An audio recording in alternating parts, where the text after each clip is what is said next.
તાપીના વ્યારા તાલુકામાં પણ 2 કલાકમાં 2 ઇંચ વરસાદ ખાબક્યો છે। વ્યારા તથા ઉપરવાસમાં ભારે વરસાદથી નદી નાળાઓમાં નવા નીરની આવક થઈ છે, તો ભાનાવાડીથી ઘાટા ગામને જોડતો જે માર્ગ છે તેના કોઝવે પર પણ પાણી ફરી વળ્યા છે, જેના કારણે ગામ સંપર્ક વિહોણું બન્યું છે।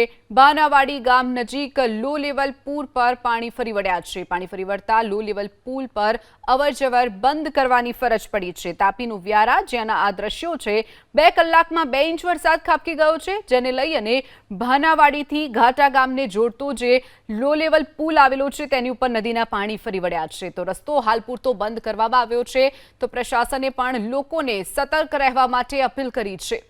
તાપીના વ્યારાના આ દ્રશ્યો છે, જ્યાં 2 કલાકમાં 2 ઇંચ વરસાદ ખાબક્યો છે। વધુ વિગતો સાથે સંવાદદાતા ધવલ પરમાર આપણી સાથે ફોન લાઈન પર છે। ધવલ, તાપીના વ્યારામાં 2 કલાકમાં 2 ઇંચ વરસાદ, કયા કયા વિસ્તારોમાં પાણી ભરાઈ ગયા છે? ધવલ,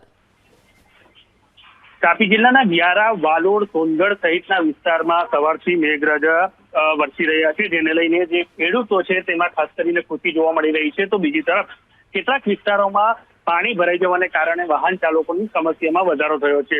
વ્યારા તાલુકામાં છેલ્લા 2 કલાકમાં પડેલા 2 ઇંચ જેટલા વરસાદને લઈને નદીઓમાં પાણીની ભરપૂર આવક થઈ છે, જેને લઈને જે લો લેવલ પુલો છે તે પાણીમાં ગરકાવ થયા છે।